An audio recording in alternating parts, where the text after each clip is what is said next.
धातुओं के विभिन्न उपयोग।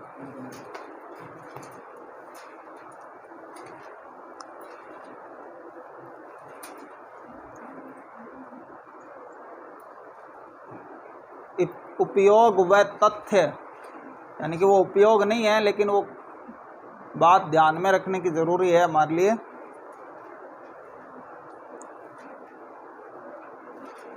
पॉइंट बना के लिखते रहें कि द्रव सोडियम का उपयोग, द्रव सोडियम का उपयोग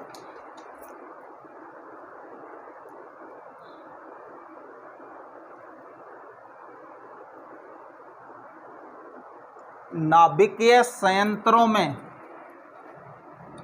नाभिकीय संयंत्रों में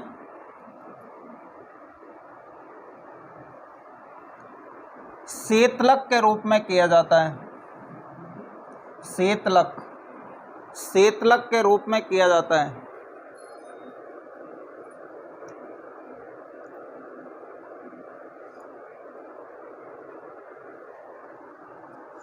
शीतलक के रूप में किया जाता है।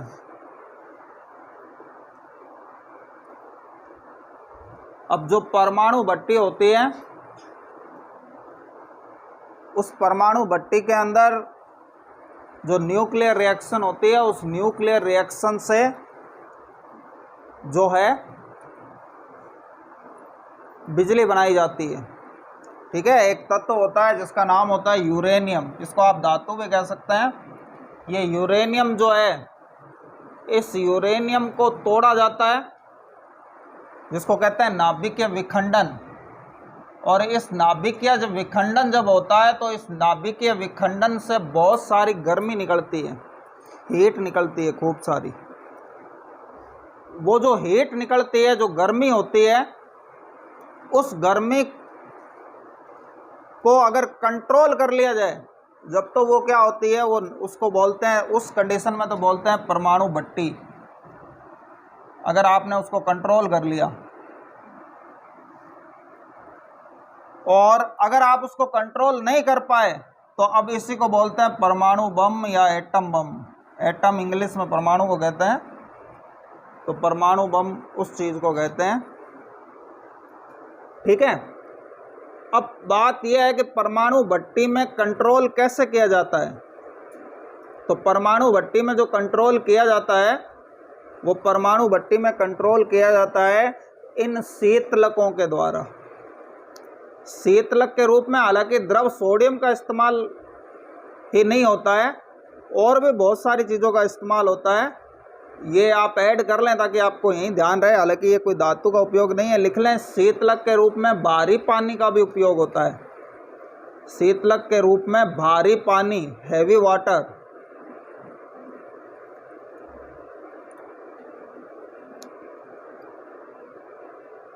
शीतलक के रूप में भारी पानी, और इस भारी पानी का आप सूत्र भी लिख लें, D2O।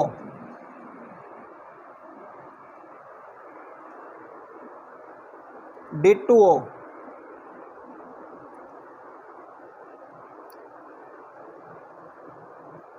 का भी प्रयोग करते हैं।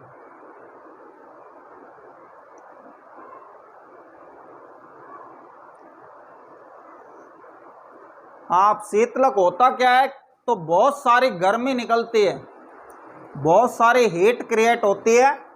अब इस हीट को ठंडा करने के लिए इस शीतलक का उपयोग करना है। शीतलक का शाब्दिक मीनिंग है ठंडा करने वाला। अगर आपने उसको ठंडा नहीं किया तो वो फट जाएगी, और परमाणु भट्टी भी परमाणु बम बन जाएगी। तो वो जो है, वो भट्टी जो है वो फटे नहीं, इसके लिए उसको ठंडा किया जाता है। अब ठंडा करने से क्या होता है कि भारी पानी या जो द्रव सोडियम है उसकी भाप बनाई जाती है। फिर वो भाप बहुत अच्छे, बहुत बड़े क्वांटिटी में होता है, और इस भाप से जो है, इस तरह से ये भाप तेजी से फ्लो होती है। तो इससे एक पंखा लगा हुआ होता है, बहुत बड़ा पंखा होता है। ये पंखा घूमता है, और ये जो पंखा घूमता है, ये पंखा जो है एक जनरेटर होता है। जनरली जनरेटर आपने देखा वो घूमता है, तो वो उसमें डीजल का उपयोग होता है। लेकिन यहाँ क्या है कि ये जो भाप बनेगी, इस भाप से ये पंखा घूमता है, और जब ये पंखा घूमता है तो जनरेटर से बिजली बनती है, और बिजली जो है थोड़ी बिजली नहीं बनती है बल्कि बहुत सारी बिजली बनती है। ठीक है, तो ये परमाणु भट्टी से बिजली बनाते हैं। तो बिजली बनाने में ये शीतलक का उपयोग किया जाता है, क्योंकि शीतलक के भाप से ये पंखा घूमता है। इसको पंखे को बोलते हैं टरबाइन। ये टरबाइन का पंखा घूमता है और फिर बिजली बनती है। ठीक है, तो ये शीतलक होता है। अब आगे लिखिए। अच्छा, ये जो D2O, आपको याद होगा मैंने हाइड्रोजन के आपको 3 समस्थानिक बताए थे, उसमें एक था जिसका नाम मैंने बताया था ड्यूटेरियम। तो फर्क करने के लिए कि ये ड्यूटेरियम से बना है भारी हाइड्रोजन, ड्यूटेरियम का एक दूसरा नाम भी होता है भारी हाइड्रोजन। तो भारी हाइड्रोजन से जो पानी बनता है उसको क्या कहते हैं? भारी पानी, यानी कि उसका फॉर्मूला होता है D2O। तो यहाँ वैसे तो H का सिंबल भी इस्तेमाल कर सकते हैं, लेकिन हम कंफ्यूज नहीं हो जाएं इसलिए H के बजाय क्या लिख दिया जाता है? D लिख दिया जाता है। तो ये D2O से मतलब यहाँ ये है। आगे लिखिए। दूध में, हाँ अगला पॉइंट, दूध में सबसे ज़्यादा पाया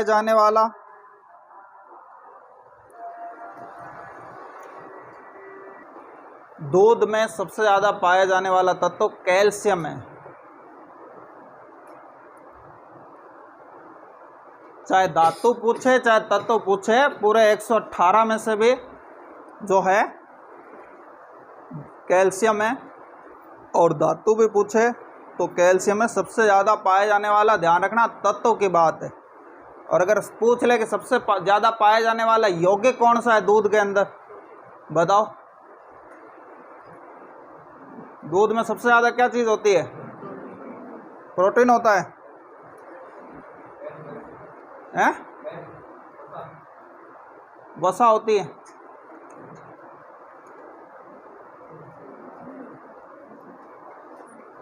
एक किलो दूध में से प्रोटीन और वसा मिला के अगर कोई देखें तो कोई 200 ग्राम निकलते हैं 1 किलो दूध में से।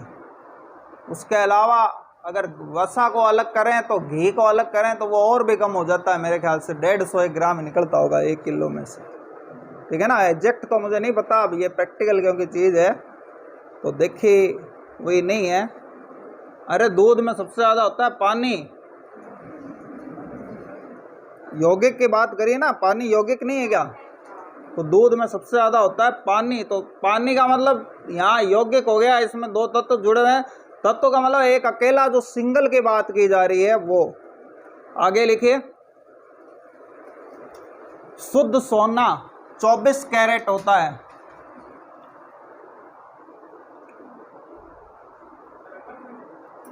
अगला पॉइंट, शुद्ध सोना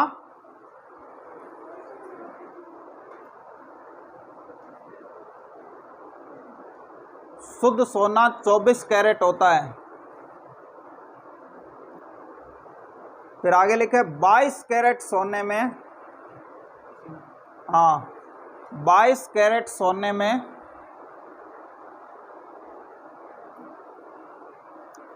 22 भाग सोना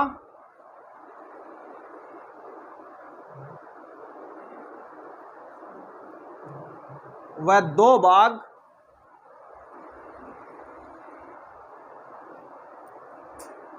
अन्य धातु और जनरली पित्तल होती है। वैसे तो कई चीज़ें मिलाने लग गए आजकल, लेकिन जनरली वो क्या होती है? पित्तल होता है। वह 2 भाग अन्य धातु।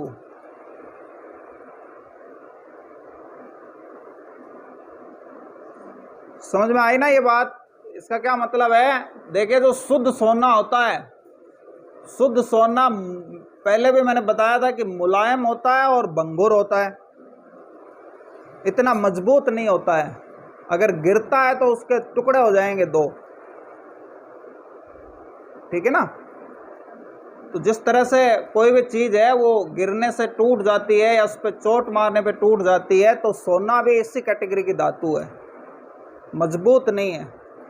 तो अब जेवर जब बनाएंगे तो जेवर के लिए उसका मजबूत होना बहुत ज़रूरी है। तो मजबूत करने के लिए फिर अगर जेवर जिसको बनाने हैं, जिसको जेवराती सोना कहते हैं, जो ज्वेलरी गोल्ड है, तो वो ज्वेलरी गोल्ड है, इसका मतलब वो शुद्ध नहीं है, उसमें मिलावट करी हुई है। तो वो मिलावट कितनी करी हुई है? तो अगर सोना बिल्कुल शुद्ध होगा तो उसको 24 कैरेट गोल्ड कहते हैं, 24 कैरेट गोल्ड। और अगर ज्वेलरी वाला सोना है तो अब कितनी उसमें वो मिलाई हुई है दूसरी चीज। तो इसका मतलब ये है कि भाई मान लो 24 ग्राम जो सोना है, बरी में अपने बोलते हैं 12 ग्राम होता है एक बरी में, तो 24 ग्राम का मतलब कि 2 भरी। अगर आपके 2 भरी का जेवर है और वो 22 कैरेट गोल्ड है, तो इस कंडीशन में उसमें सोना सिर्फ 22 ग्राम ही है, 24 ग्राम सोना नहीं है, बल्कि 22 ग्राम ही सोना है, और 2 ग्राम जो है वो पीतल है। ठीक है ना। और यहाँ सोने जो है वो और भी कम होता जाता है, कैरेट में कोई जरूरी नहीं है कि 22 कैरेट ही है, 18 कैरेट तक के भी जेवर बना देते हैं सुनार, ध्यान रखना इस बात का। तो 18 कैरेट हो गया तो फिर क्या होगा हिसाब कि ये जैसे 2 भरी की कोई ज्वेलरी है, तो 2 भरी की जो ज्वेलरी है, उस 2 भरी की ज्वेलरी में सिर्फ 18 ग्राम ही सोना है, और वो 6 ग्राम क्या मिल गया? पीतल मिल गया। समझ गए ना। तो ये इस बात का मतलब है, मतलब कि भाग है, भाग का मतलब रेशो है इसमें कि सोना इतना, टोटलिंग चॉइस होनी चाहिए उसकी। अब ज़्यादा बढ़ेगा तो आपको फिर इसी रेशो में लेना पड़ेगा। 100 ग्राम सोना हो गया तो फिर उसी अनुपातिक रूप से आपको उसको उसके अंदर बदलना पड़ेगा। ठीक है ना। आगे लिखिए।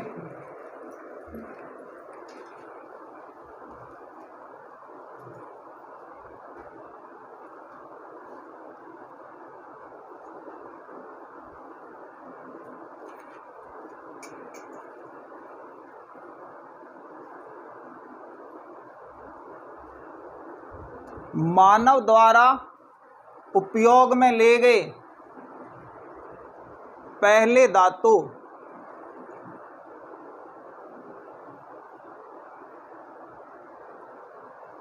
तांबा है।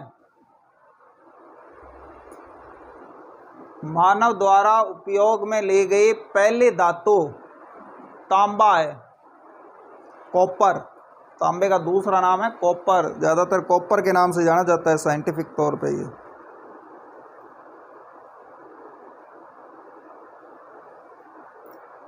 फिर आगे लिखिए, मनुष्य द्वारा बनाया गया पहला तत्व। मनुष्य द्वारा बनाया गया पहला तत्व, और ब्रैकेट में आप धातु भी लिख लें, ये धातु भी है, तत्व भी है, धातु भी है। पोलोनियम है, पोलोनियम। इसका सिंबल होता है पीओ,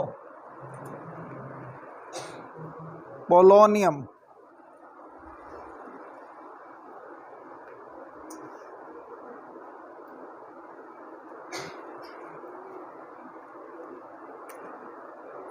फिर आगे लिखिए टाइटेनियम, TI। टाइटेनियम जिसका सिंबल होता है TI को रणनीतिक धातु कहते हैं, रणनीतिक धातु कहते हैं।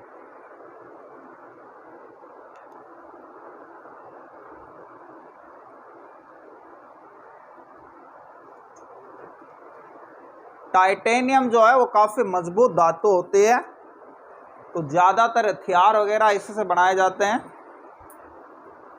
तो रणनीति से मतलब यहाँ लड़ाई की रणनीति जो है उससे रिलेटेड वर्क में टाइटेनियम सबसे ज़्यादा यूज में आती है, इस वजह से इसको टाइटेनियम को रणनीतिक धातु कहते हैं। आगे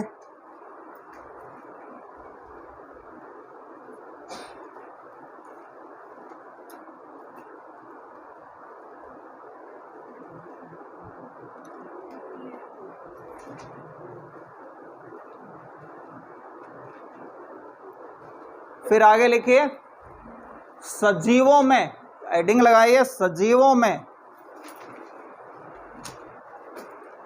सजीवों में धातुओं का महत्व, सजीवों में धातुओं का महत्व।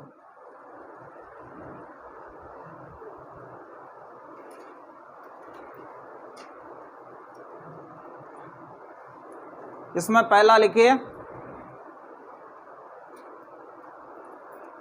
हरे पेड़ पौधों में पाया जाने वाला क्लोरोफिल,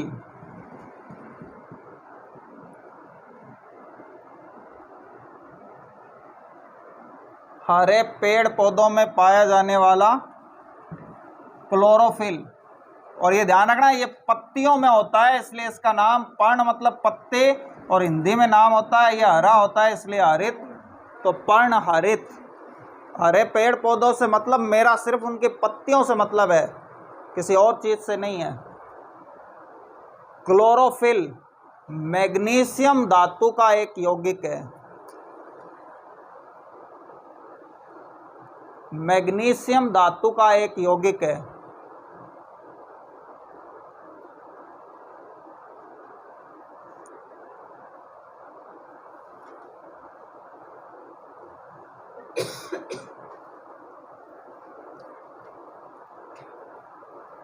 ध्यान रखना ये जो क्लोरोफिल है, जो पर्णहरित है, जो पेड़ पौधे हैं इस संसार के एकमात्र ऐसे सजीव हैं, ठीक है ना। सजीव दो चीजें हैं, एक तो जीव जंतु है, एक पेड़ पौधे हैं। तो पेड़ पौधे अपना भोजन खुद बनाते हैं, वो किसी पे डिपेंड नहीं है। और जो खुद बनाने वालों में भी सिर्फ हरे पादप हैं जिनके पत्तियों का रंग हरा होता है, वो वाले, उनकी बात की जा रही है यहाँ पे। वो क्यों बनाते हैं? उसमें क्लोरोफिल होता है। ये क्लोरोफिल जो जिसमें भी होता है वो सूर्य के प्रकाश की उपस्थिति में अपना भोजन क्या करते हैं? खुद बनाते हैं। ये बहुत ही जरूरी प्राकृतिक घटना है। अगर ये नहीं होते, आपको पता है कि इसी प्रक्रिया को, जिसको प्रकाश संश्लेषण यानी फोटोसिंथेसिस कहते हैं, ठीक है ना, ये फोटोसिंथेसिस बहुत ज़रूरी चीज़ है प्रकृति के लिए। इसमें ऑक्सीजन रिलीज करते हैं, ऑक्सीजन बनती है। इसमें पेड़ पौधे क्या छोड़ते हैं? ऑक्सीजन गैस छोड़ते हैं इस प्रकाश संश्लेषण की प्रक्रिया में। तो ये प्रकाश संश्लेषण होता है किसकी वजह से? क्लोरोफिल की वजह से होता है। अगर क्लोरोफिल नहीं हो तो ये प्रोसेस नहीं हो। और पेड़ पौधे फिर अपना भोजन बनाते भी हैं और इसको इकट्ठा भी करते हैं, ठीक है। और उसको इकट्ठा अपने शरीर के जिस भाग में भी करते हैं, वही भाग हम पेड़ पौधे का क्या कर लेते हैं? खाने के काम में ले लेते हैं। आपने देखा होगा किसी पेड़ पौधे की हम पत्तियां खाते हैं, किसी की जड़ खाते हैं, किसी का तना खाते हैं, किसी का फूल खाते हैं, किसी के फल तो खाते ही हैं। जो फल होते हैं पेड़ के भी बहुत सारे हिस्से होते हैं। तो ये अलग अलग जो चीज़ें खाते हैं उसका रीज़न यही है कि वो वहीं पे अपना खाना कलेक्ट करता है। यानी जो हमारे काम की चीज़ है वो उसको वहीं पे रखता है, उसी अंग में रखता है, ठीक है।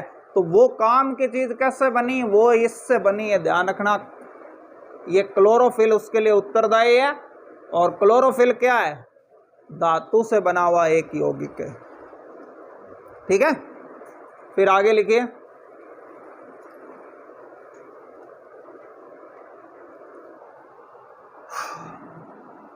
मनुष्य के खून में पाया जाने वाला हीमोग्लोबिन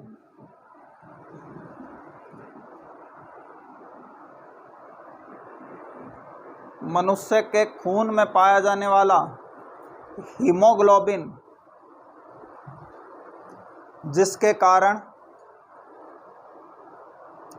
खून का रंग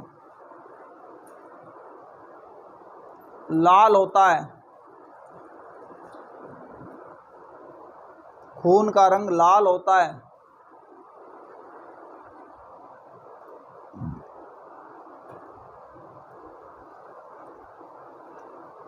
आयरन का एक यौगिक है।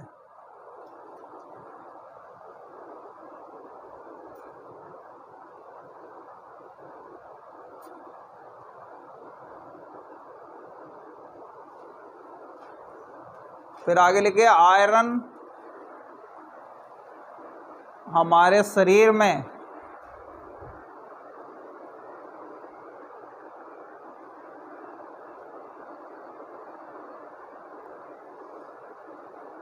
ऑक्सीजन व कार्बन डाइऑक्साइड, ऑक्सीजन व कार्बन डाइऑक्साइड व अन्य गैसों के परिवहन का कार्य करता है।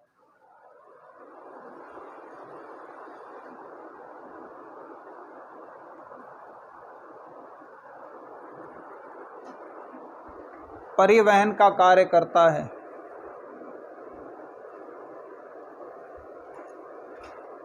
ध्यान रखना, ये हीमोग्लोबिन ही ऐसी चीज है, हमने ये पढ़ा था ना कि भोजन जो श्वसन होता है वो क्या चीज होती है, कि भाई ऑक्सीजन खाना जो है उसका ऑक्सीकरण कर देती है।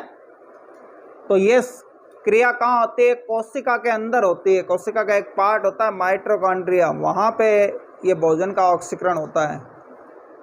तो हर शरीर पूरा हमारे कोशिकाओं से बना हुआ है। तो ऑक्सीजन तो कहाँ जाती है?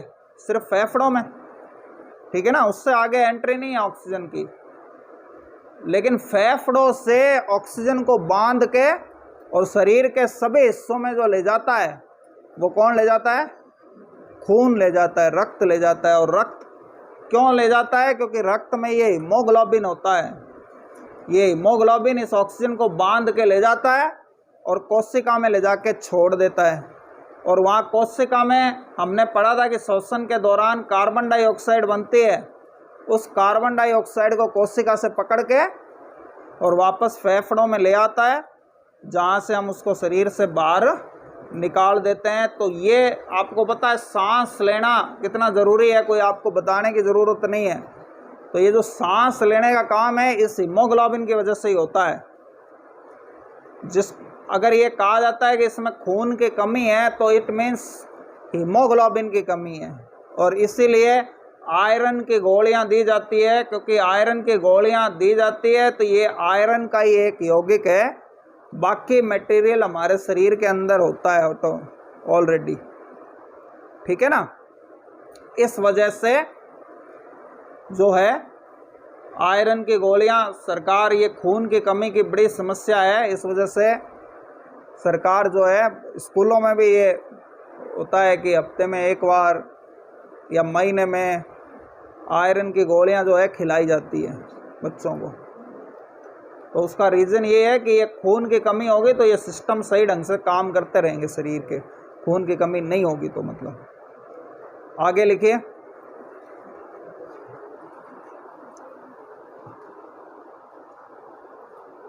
गाय और बिल्ली की आंखों में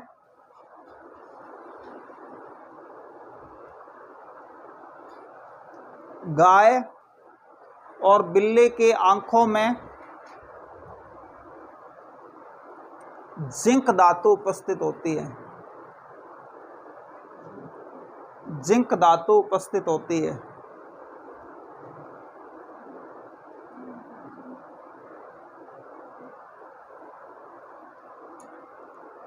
फिर आगे लिखिए।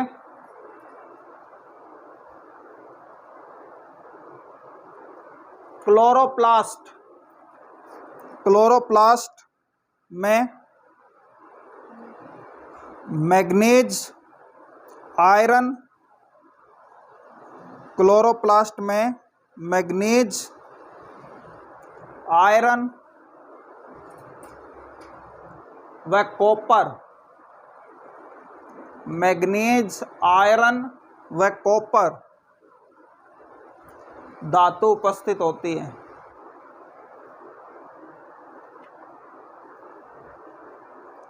वह कॉपर धातु उपस्थित होती है।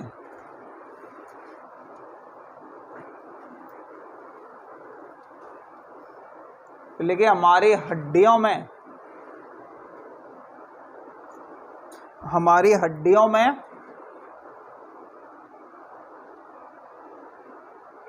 कैल्शियम धातु उपस्थित होती है।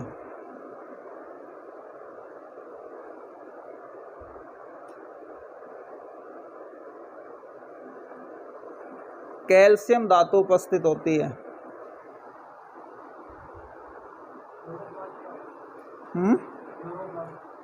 क्लोरोप्लास्ट एक यौगिक होता है पेड़ पौधों का, ठीक है ना, पेड़ पौधों में एक चीज होती है। अब वो कॉम्प्लिकेटेड काम है उसका, इसलिए कुछ चीजें फिर चलिए। ये आपके इसके साथ ही धातुएं कंप्लीट हो गई, ठीक है ना, जो धातुओं के बारे में एक जनरल जानकारी है। और इसके अलावा भी अब मैंने आप लोगों को जो गाइड बताई थी, तो आपको देखिए कंपटीशन में एक ऐसी चीज है कि कोई ये कभी नहीं कह सकता कि उसने 100% कोर्स करवा दिया है। और इसके नमूने आपके जो टेस्ट हैं उसमें आप देख चुके हो कि कुछ चीज़ें हर बार बाद में बतानी पड़ती है जो क्वेश्चनों में आ जाती है। तो अब आपके पहली बात तो ये है कि आपको अपने वो टेस्ट की तैयारी तो करनी। और देखिए ये अब आप इस चीज़ की आप आदत बना लें।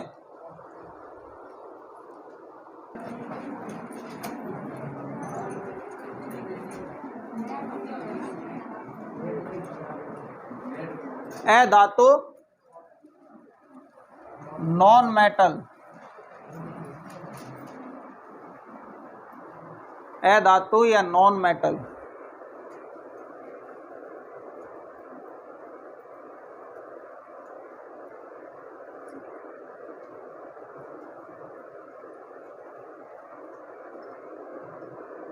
अब देखिए जो धातुएं होती है वो इलेक्ट्रॉन त्यागने की प्रवृत्ति रखती हैं, जो इलेक्ट्रॉन खोने की प्रवृत्ति रखते हैं, इलेक्ट्रॉन के लॉस होने की प्रवृत्ति रखती है वो धातु। और जो इलेक्ट्रॉन ग्रहण करने की प्रवृत्ति रखता है वो क्या होता है? तो लिखिए ऐसे तत्व जो इलेक्ट्रॉन ग्रहण करने की प्रवृत्ति रखते हैं, ऐसे तत्व जो इलेक्ट्रॉन ग्रहण करने की प्रवृत्ति रखते हैं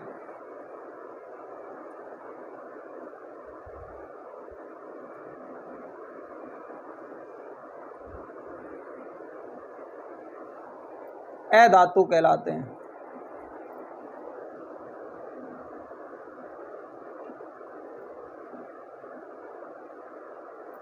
अधातु कहलाते हैं।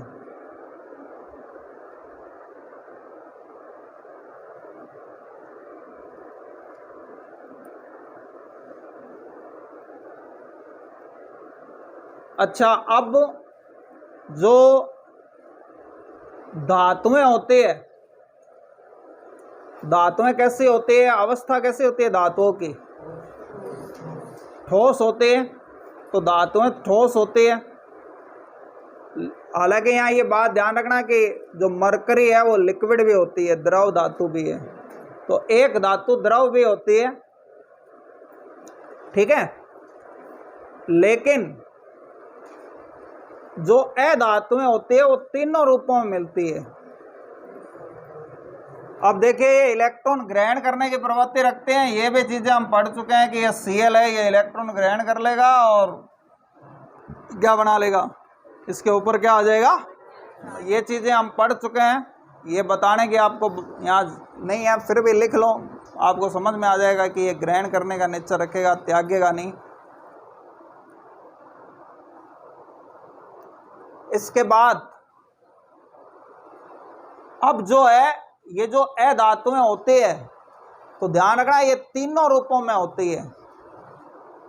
लिखिए अधातुएं ठोस,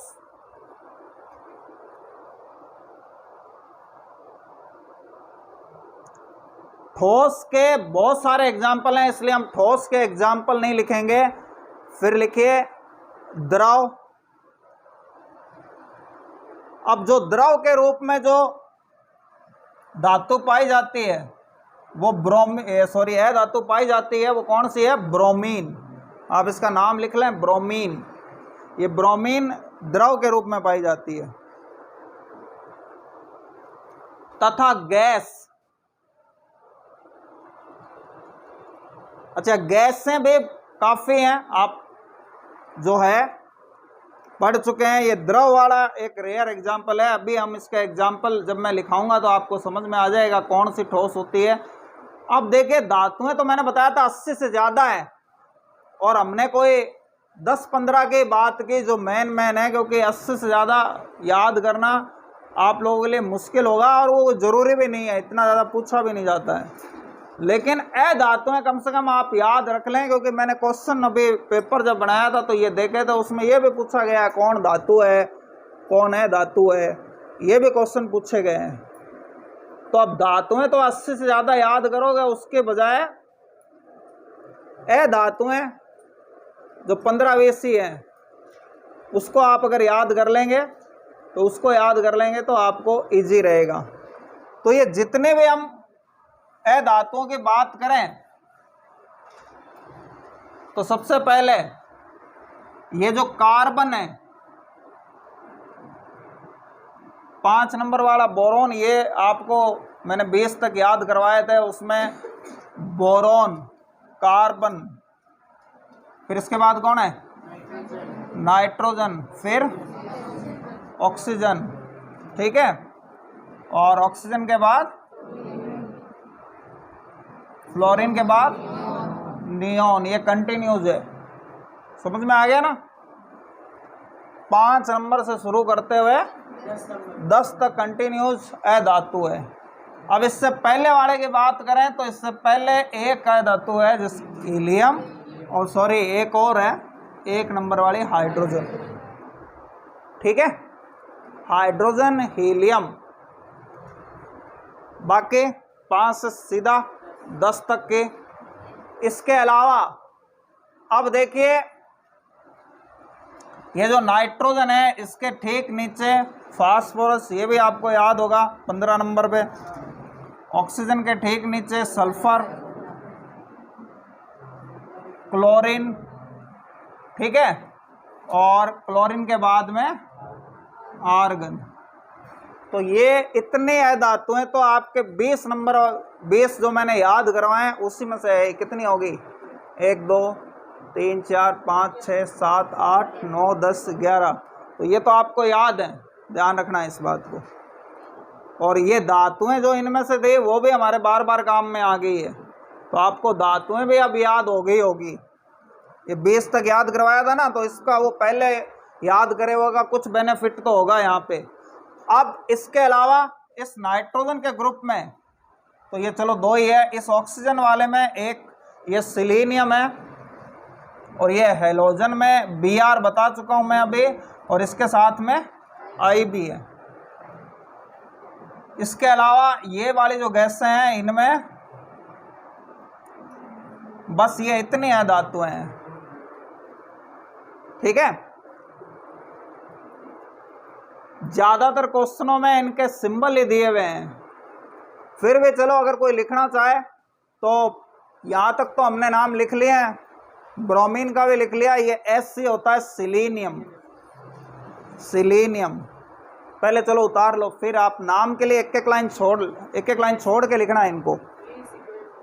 हाँ ये आपके याद करने, आप चाहो तो इकट्ठे लिख लो, जैसे अगर याद करने की सुविधा है आपके वैसे।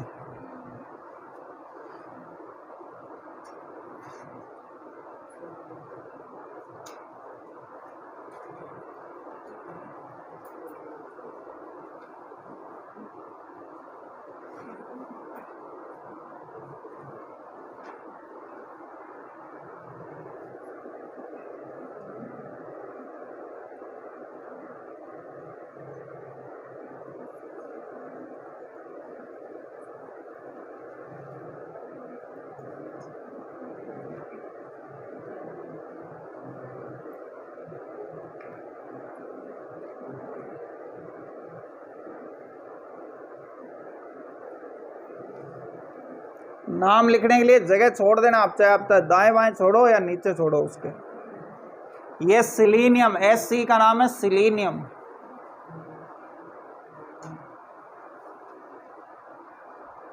Bromine,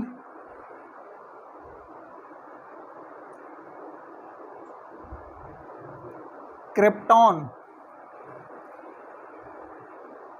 krypton, I for iodine,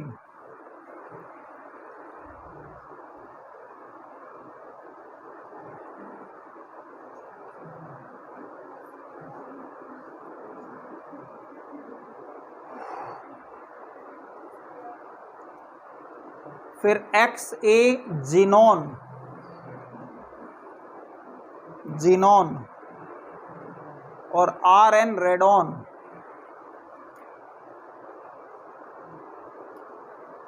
ये अधातुएं हैं। अब इनमें से एक ब्रोमीन द्रव है, ठीक है। बाकी आप बताएं, हाइड्रोजन क्या होता है? गैस होता है। अब यहाँ ध्यान ना, H का मतलब अब प्रकृति में ये मिलेगी तो ये H2 के रूप में मिलेगी, ये बातें हम सब कर चुके हैं। फिर कार्बन कैसा होता है?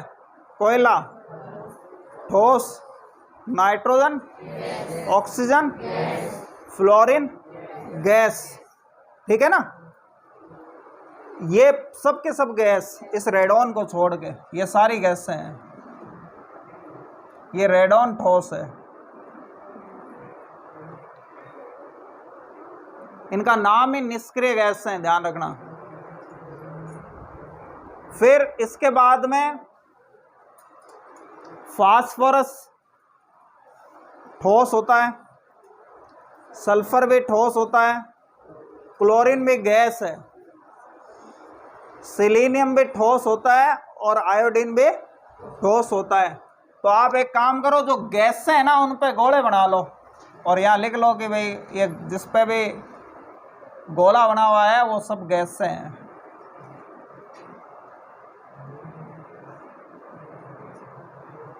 तो आप देखेंगे अधिकांश गैसें हैं। आपको याद करने के काम आएगा। अब आप देख लें कि जो ठोस कम है तो आप ठोस को याद कर लें, ठोस और द्रव को। सॉरी, जीनोन भी गैस है। हाँ, Br द्रव होता है, सॉरी, हाँ Br द्रव है।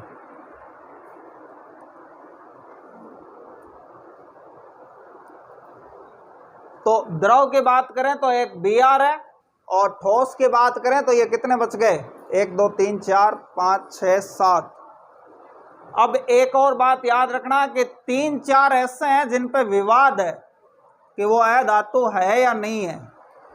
यानी कुछ वैज्ञानिक मानते हैं कि वो अधातु है और कुछ वैज्ञानिक मानते हैं ये अधातु नहीं है। तो एक बार मैं विवाद वाली चीज़ आपको नहीं बता रहा हूँ, क्योंकि उस पर फिर ऐसे क्वेश्चन आते हैं तो वो कंट्रोवर्सी होती है, क्योंकि यहाँ 2 पक्ष है ना, तो फिर 2 आंसर हैं, उसके फिर सही माने जाएं। कुछ अधातु मानेंगे, कुछ नहीं मानेंगे। तो फिलहाल अपने को पहले जनरल चीज़ें तो याद हो, फिर हम विवादों में पढ़ें। ठीक है, ठीक है, ठीक है। आप इनको ये याद कर